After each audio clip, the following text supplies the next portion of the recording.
tout le monde, c'est Nat, j'espère que vous allez bien. Je vous retrouve avec plaisir pour cette nouvelle vidéo, cette nouvelle guidance lunaire qui concerne le dernier quartier qui sera en Gémeaux le 23 août. Alors, je vous ai mis une petite déco estivale parce que je ne l'ai pas beaucoup fait de l'été. En fait, je me suis rendu compte que je ne l'avais pas fait du tout même. Et donc, je me suis dit quand même, c'est pas parce que je n'ai pas de vacances cette année que je ne dois pas faire de décor qui rappelle quand même l'été, les vacances, le sable, la mer, etc. Donc voilà, j'espère que ce petit décor vous plaît. Alors, aujourd'hui, j'ai décidé de travailler avec 3 jeux. Donc, je vais travailler tout d'abord avec l'Océanique Tarot, qui se prête très bien à la saison, de Jane Wallace. C'est un magnifique tarot avec de très riches couleurs, il est très très joli. Les cartes sont vraiment très belles, vous allez le voir. Voilà, donc j'ai décidé de m'accompagner de l'Océanique Tarot, ainsi que de l'Oracle Lumière. Et pour terminer, évidemment, les paroles arc-en-ciel que vous commencez à connaître. Et je vous promets que la vidéo ne va pas tarder. Voilà. Donc, les jeux qui vont m'accompagner, ce sont ces trois-là aujourd'hui. Alors, ce dernier quartier en Gémeaux. Donc, vous savez que le dernier quartier, c'est après cette pleine lune donc de récolte. Est-ce qu'on a eu ce qu'on escomptait? Est-ce qu'il y a des choses qui ne nous sont pas arrivées, qui sont dans l'attente, etc. Bon, le dernier quartier, c'est toujours un peu compliqué. Je ne sais pas si c'est pareil pour vous. Moi, je suis dans la pente descendante pendant le dernier quartier. Et c'est vrai que là, en Gémeaux, ça va être assez, comment je pourrais vous dire ça? Ça va être dérangé, ça va être perturbé. Le Gémeaux, c'est un signe qui est très sociable. Il a besoin de s'exprimer, il a besoin d'être en contact avec les autres, mais il peut être aussi très taciturne quand quelque chose le contrarie ou le perturbe. Donc on peut passer du rire aux larmes, hein. On est dans une phase un peu de déséquilibre quelque part avec ce dernier quartier. Donc déjà, on est en phase descendante au niveau de la Lune. En plus de ça, on est accompagné du signe des Gémeaux. Alors les Gémeaux, vous allez être plus impactés que les autres, les balances aussi, hein, les signes un peu comme ça qui ont tendance à avoir un déséquilibre. Ces deux signes-là en particulier, mais il va y avoir des choses à comprendre certainement, c'est-à-dire qu'il va falloir laisser certaines choses au passé, abandonner certaines idées pour pouvoir bien se renouveler pendant la nouvelle lune qui va suivre en fait.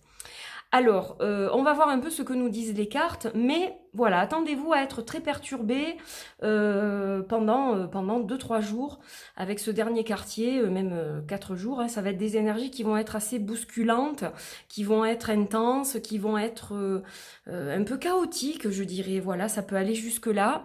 Mais rassurez-vous, ça ne va pas durer. Les choses vont rentrer dans l'ordre et reprendre un peu plus de calme avec la nouvelle lune qui est un peu compliquée jusqu'à la fin du cycle.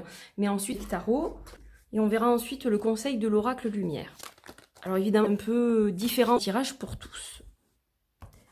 Allez, épée, la résilience, être perturbée. Elle a cette force. C'est quelqu'un qui est très solide en fait. Que cette personne, elle a quand même une certaine force, une certaine résistance aux événements. Un peu. On ne sait pas par quel bout commencer.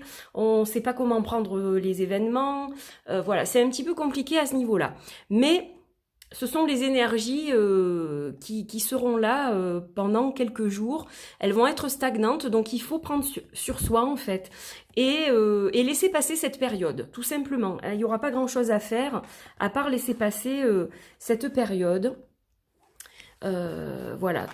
Il y a parfois des choses qu'on ne peut pas maîtriser et donc ça va être un moment un peu chaotique à passer, mais voilà, les choses ne vont pas s'étendre comme je vous le disais, ça devrait s'arranger par la suite. Allez, on va regarder avec l'oracle lumière, la carte qu'on va sortir. Allez, on va faire ça comme ça, et on va choisir celle-ci.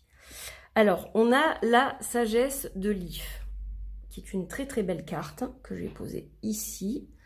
Donc, la sagesse de Leaf, c'est une carte en fait qui est reliée au hiérophant. C'est la carte numéro 5.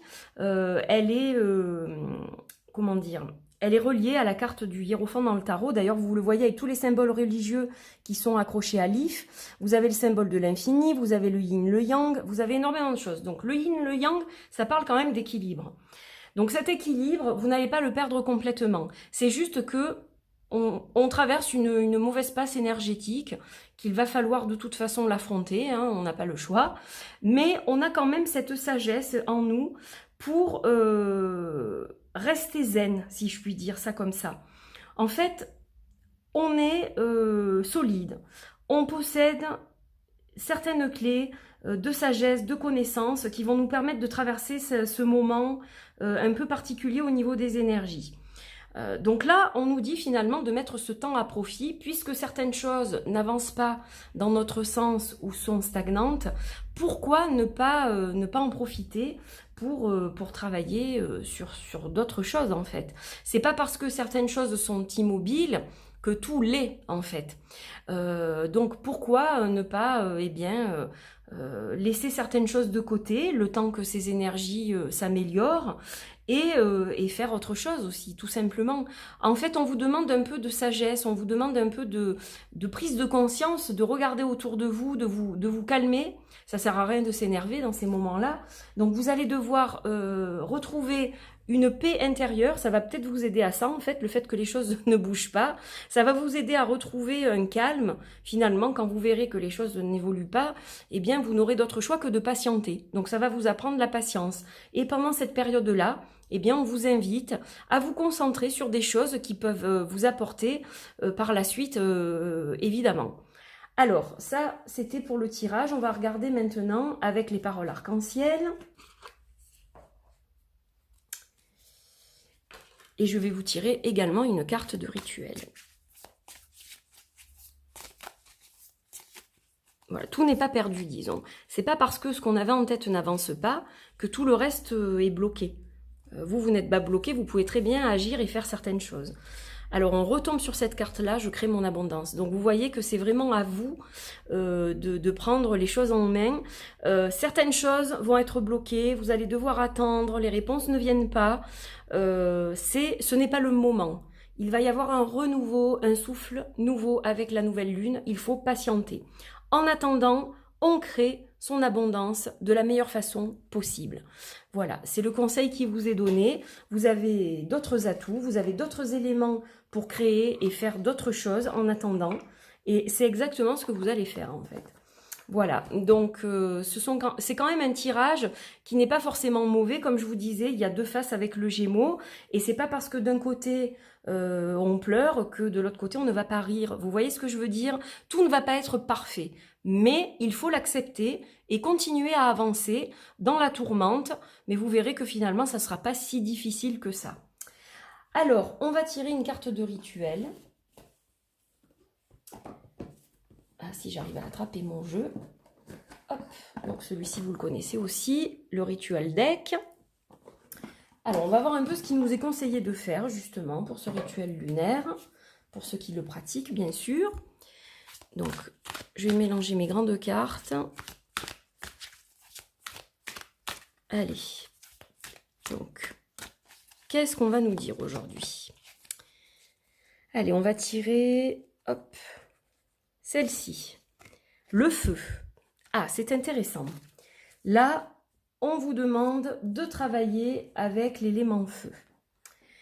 Donc, vous voyez, cette carte, elle va représenter le courage, le fait de lâcher prise, l'énergie masculine, elle est reliée aux signes de feu, comme le bélier, le lion, le sagittaire, le plexus solaire, donc pas de panique, il y a quand même quelque chose qui vous anime et vous n'allez pas tout laisser, vous n'allez pas rester dans un coin sans rien faire.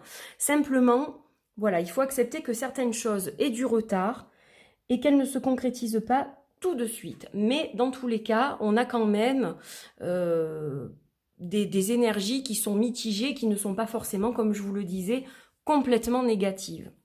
Voilà pour ce tirage. Donc j'espère que ça vous a plu, que ça vous parle, que ça va vous donner des indications eh bien pour cette période lunaire. Je vous souhaite un bon dernier quartier en attendant de vous retrouver pour la nouvelle lune. Je vous embrasse et je vous dis à très vite. Belle fin d'été à tous. Bye bye.